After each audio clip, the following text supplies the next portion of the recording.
Now, a millionaire by the name of Stephen Thomas, he had, I want to say, 7,000 Bitcoins, and he was trying to get it. Yeah. And he only had 10 tries to get in, to get his Bitcoins. I believe it was valued at $220 million. Yeah. He tried 8 times, couldn't get in. Now, you only get 2 more tries. Once you try 10 times and you don't guess the password right, you lose everything. All right. So he has 2 more tries left. And he's just like, yo, I'm at peace with it. So he not trying to get back in at all? He's just cool with it? He's just cool with it. And you know, with Bitcoin, they don't have a 1-800 number, or you can't reset your shit. And that's why like me with Bitcoin and all the rest of these coin places and all that, I see a lot of people investing in it, you know what I'm saying? But I just feel like it's so easy to lose out on all your money. You know what I mean? But like I said, the reason why I had got so much money out of Bitcoin, because back in 2013 and 14, that was one of my forms of payments. When people was paying me, I tell them to go to the Bitcoin machine, send me a few thousand, and it just was adding up. So when I looked, I probably had like $80,000, $90,000 in Bitcoin. You feel me? So I was like superly went crazy off it, you know? But as far as that's why I was telling you, like, as far as banks, I don't really trust banks and stuff like that, because it's the same type of swag. Like, if the electricity went out right now, you know what I'm saying, in the world, everybody who got all their money in the banks go broke. The same day, that same hour, you feel me? Only people that's going to survive out here is the people who have cash. Because stores going to start opening, you know, everybody going to adapt to the nightlife, right? But only people going to take your cash. They don't care about what you have in the bank. Because right now it's nighttime. Ain't no power. It's scary, ain't it? Yeah.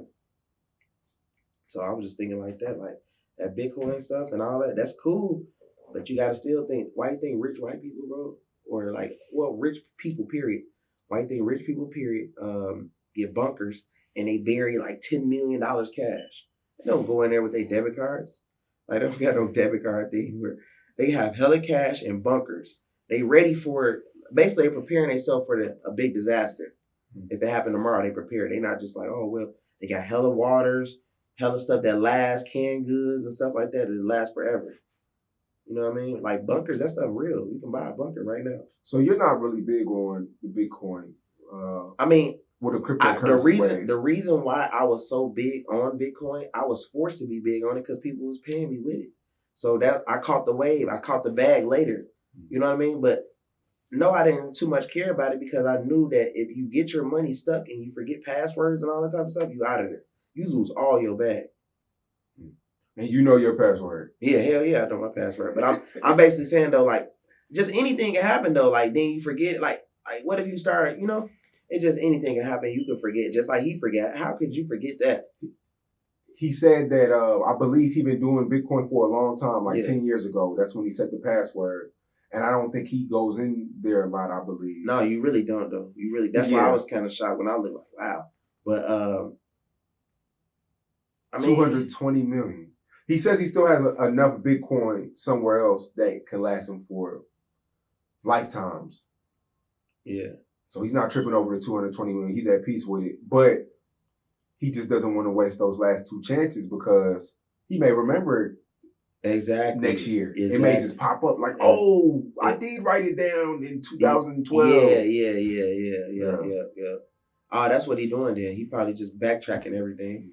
You know what I'm saying? Probably getting in contact with people. But I'm always thinking like, why isn't there a customer service that that's you what can I was call? like. That's what I was thinking. Like, it's kind of scammy. Like wow, like damn, they hoping you forget your. That's what I'm saying. Like I don't get it either, bro. It's weird. But I heard the stock market thing was a little scammy, but you know, it's like gambling, like how they make everybody invest their money into it, and then it goes up and goes up and goes up, then it drop down, everybody lose. You feel me? Mm-hmm.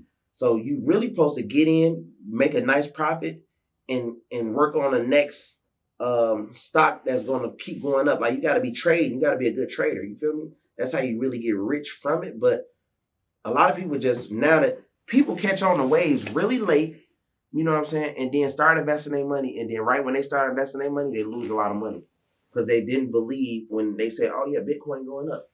You could have caught Bitcoin when it was cheap as hell. Now it's high as hell. Now you want to invest when it's high as hell. Then now, as soon as you invest your bag, that shit drop back down. Now you lose your bag.